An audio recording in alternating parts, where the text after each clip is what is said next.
Hola, mi nombre es Laura Pulido y vamos a comenzar una serie de charlas sobre vacunación en enfermedades pulmonares crónicas. Mi objetivo no es dar una clase sobre POC, clase sobre asma o clase sobre fibrosis quística, sino justamente tratar de darle las bases para fundamentar el por qué vacunar a un paciente con este tipo de antecedentes que se nos presenten en consultorio. Vamos a comenzar.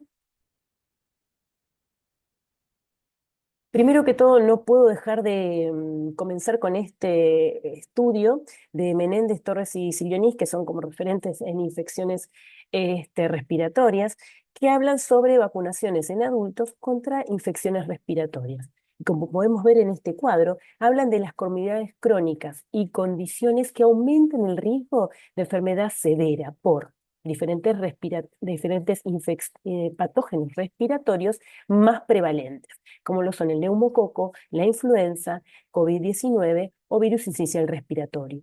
Y como ven, dentro de las comorbilidades, el más frecuente y siempre es en la cabeza, la enfermedad cardiopulmonar. Además, obviamente, de enfermedades renales crónicas, de enfermedades hepáticas, enfermedades neurológicas, hematológicas, diabetes o diferentes alteraciones inmunosupresoras. Además, al mismo nivel, coloca otros factores, como lo son la fragilidad o la edad avanzada. Primero que todo, vamos a tratar de definir lo que es la enfermedad, la EPOC, por los criterios Gold, que es una enfermedad muy heterogénea, caracterizada por síntomas respiratorios crónicos, como lo son la disnea, la tos o la producción de esputo, debido a diversas anormalidades de la vía aérea, como bronquitis, bronquiolitis o a los alveolos, que causan obstrucción al flujo aéreo persistente y muy a menudo progresiva.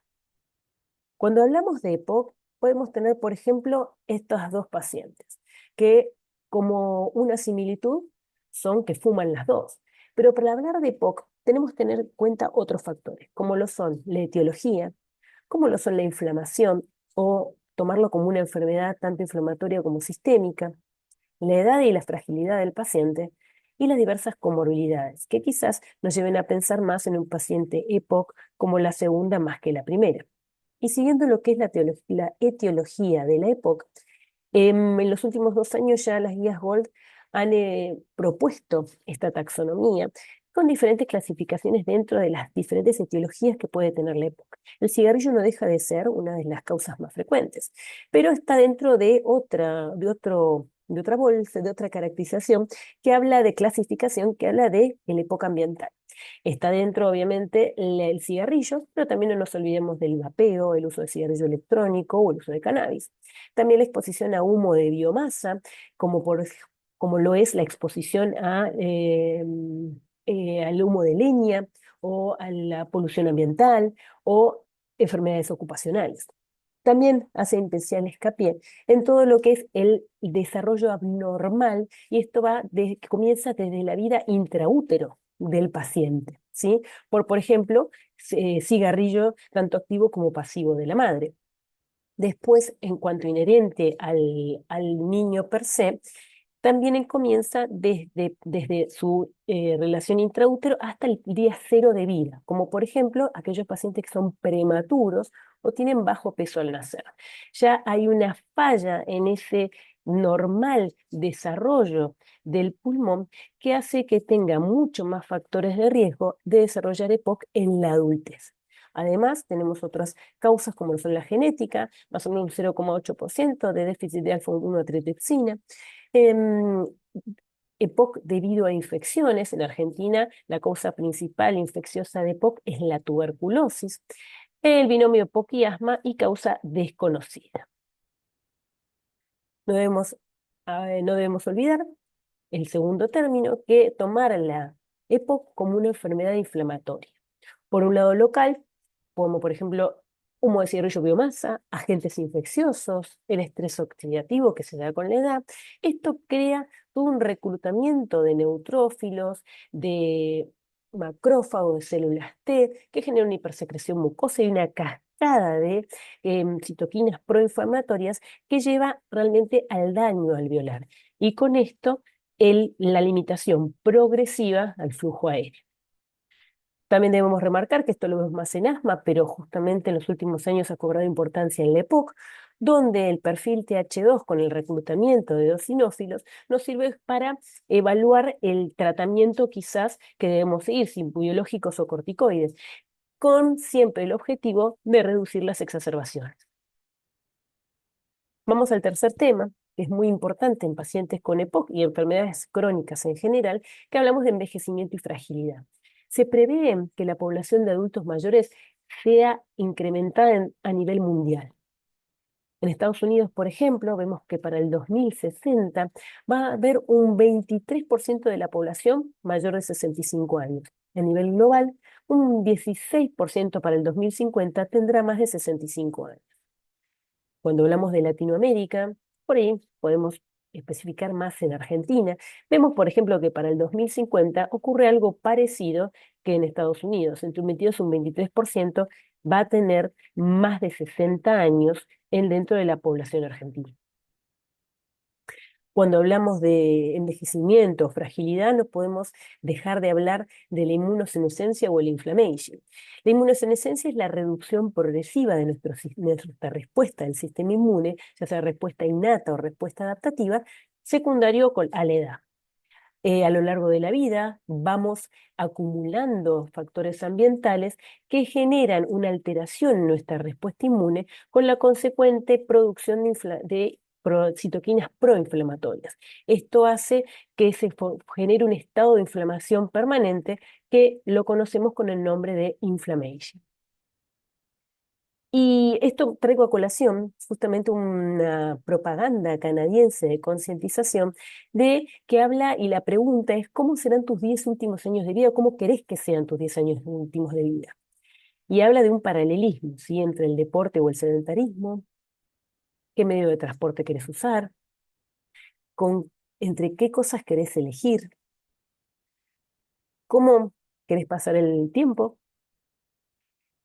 Y esta es la más esquemática para nosotros, ¿sí? Si querés una corbata o ajustarte la cánula de oxígeno. Nos adentramos en lo que es la fragilidad. Concepto de fragilidad lo han estudiado muchísimos los geriatras, ¿sí? Por eso cito a Watson, que es de Clinical Geriatric Medicine, donde habla justamente que hay varios instrumentos para evaluar la fragilidad. Sabemos que la edad sigue siendo un criterio muy importante, sigue siendo orientativo, pero en este momento no es determinante. Por eso hay otros criterios que se ponen en juego y que lo dan varias escalas o varias sí, escalas de fragilidad. La que más me gustó es la del fenotipo, ¿sí? Que evalúa 5 criterios y así poder hacer un score.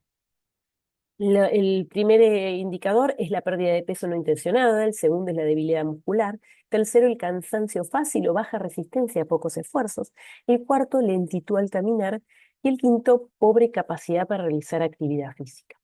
Si el paciente no tiene ninguno de estos criterios, es un paciente robusto. Si el paciente tiene 1 a 2 criterios, es un paciente prefrágil. Y si tiene 3 o más criterios, es un paciente frágil.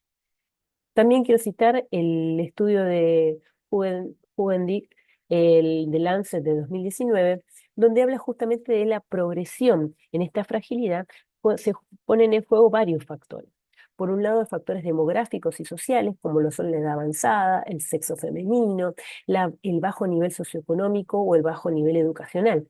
Factores clínicos, como lo son la morbimortalidad, la multimorbilidad, enfermedades crónicas, la obesidad, la malnutrición, estilo de vida, factores del estilo de vida, como lo son el sedentarismo, como lo son la baja ingesta en proteínas, el tabaquismo o el consumo de alcohol.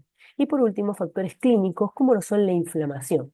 Cuando hablamos de inflamación, quiero citar a esta revisión sistémica y metaanálisis de Soisal, donde reunió 35 estudios con más de 23.000 pacientes, con el objetivo de evaluar la relación entre fragilidad y biomarcadores de inflamación. También eh, tomó el mismo criterio de fragilidad en personas robustas, prefrágiles y frágiles con los mismos criterios. Y evaluó que en pacientes prefrágiles y frágiles había mayor niveles de proteína C reactiva e interleuquina 6. Y hablando un poquito más de POC, Tengo que citar este estudio danés retrospectivo de más de 8.000 pacientes, que tuvo un follow-up de más de 5 años, donde el objetivo fue evaluar si niveles elevados de estos de tres biomarcadores, como son la proteína C reactiva, los leucocitos y el fibrinógeno, estaban asociados a un mayor riesgo de comorbilidades en la época.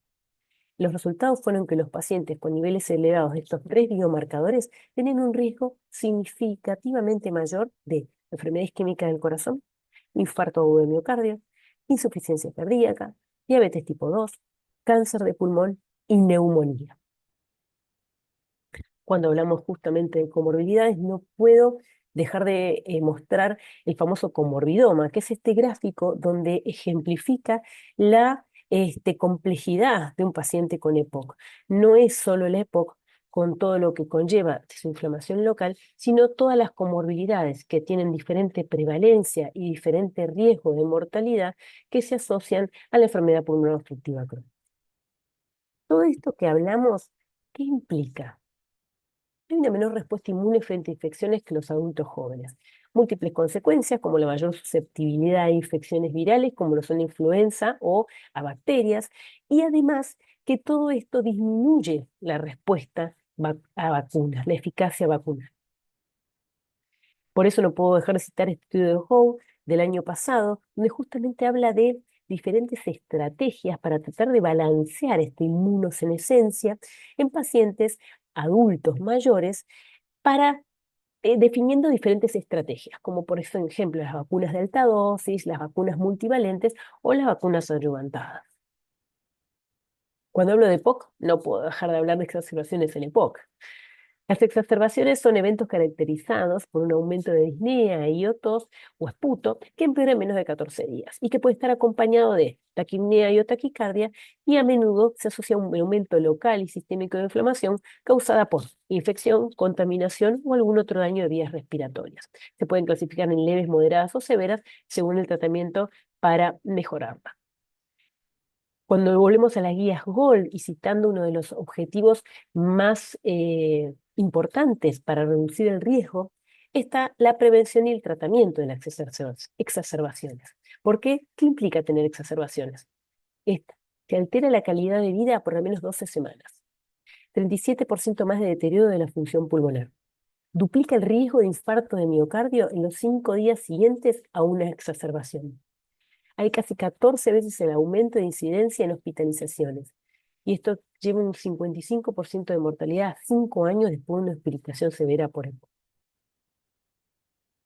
Hay diferentes exacerbaciones, como hablamos de leves, moderadas y severas, pero sabemos que ya con una sola exacerbación severa, o sea, que requerís hospitalización, te aumenta más del 50% de chances de muerte.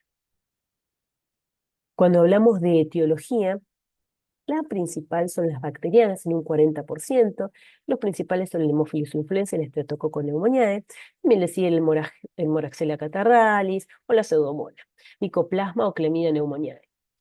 En un 30% son virales. También, obviamente, la polución ambiental o las altas temperaturas. Y tomando también desarrollando un poquito más los virus, a la cabeza el rinovirus, influenza, parainfluenza, coronavirus, adenovirus y virus inicial respiratorio. Entonces nos adentramos en vacunas. No puedo dejar de citar este estudio de Micheletti y Aliberti, recientemente publicado, que habla de justamente los factores más importantes para el riesgo de infecciones respiratorias. Y cuando hablamos del riesgo o condición, las enfermedades respiratorias crónicas, como lo son la EPOC, el asma, las bronquiectasias o las enfermedades intersticiales, hablan de la indicación de vacunación. ¿Por qué? Por el alto riesgo de outcomes severos. Y hablando de EPOC, no puedo dejar de citar el tabaquismo activo. Para las EPAR son ex-tabaquistas también a partir de 5 años, por el incremento en la susceptibilidad a infecciones respiratorias. Entonces, entrándonos ya en la última parte, sino en las que son las recomendaciones de vacunación, vamos a citar las guías GOLD, donde hablan de la vacunación antigripal recomendada para pacientes con EPOC. También la OMS y la CDC recomiendan la vacunación contra COVID. La CDC también recomienda la vacunación contra neumococo. Y contra virus sincicial respiratorio en mayores de 60 años o con alguna comorbilidad con enfermedad cardíaca crónica o pulmonar, y también tanto para herpes zóster como la triple bacteriana, difteria, tétanos, pertusis, ya sea la celular, que es la triple bacteriana, o la doble cada 10 años. Hablando, también tengo que hablar de las recomendaciones ALAT, que es la de la Asociación Latinoamericana del Tórax, varias sociedades que hicieron recomendaciones, y esta, además, se habla del esquema de vacunación de influenza, que saben que es anual por la mutación del virus. El neumococo, podemos hablar de la conjugada 20 valente, que es una dosis única. Va a depender también cuando la colocamos, según si el esquema secuencial previo esté completo o no. Si está completo, es decir, dándote la 13 valente más la polisacárida 23 valente, debe haber pasado por lo menos 5 años de haberte colocado la polisacárida 23. Y si está incompleto el esquema, o sea, te diste la conjugada 13 valente o la 15 valente y la polisacárida o una u otra está incompleto, tenés que esperar 12 meses para colocarte la conjugada 20 o 21 valente. En cuanto a vacunación contra COVID, es una dosis anual a partir de los 6 meses. En cuanto a la toferina, o sea, el coqueluche, estamos hablando de la triple bacteriana, una dosis, la doble, una dosis cada 10 años y al menos una sola vez indicar la celular. En cuanto al sincicial respiratorio, una dosis única a partir de los 60 años por ahora. También nosotros, de la Asociación Argentina de Medicina Respiratoria, hicimos recomendaciones publicadas en el 2024 que este año justamente las vamos a actualizar, donde hablamos nuevamente antigripal, antineumocóxica, doble bacteriana, triple bacteriana, contra COVID, herpes zóster, y nos faltaría la esencial respiratoria, que es la que vamos a recomendar este año. La vacunación, sí, puede, en este caso, dice contra influenza, puede justamente llevar de algo severo a algo bastante leve, pero esto aplica a todas las vacunas.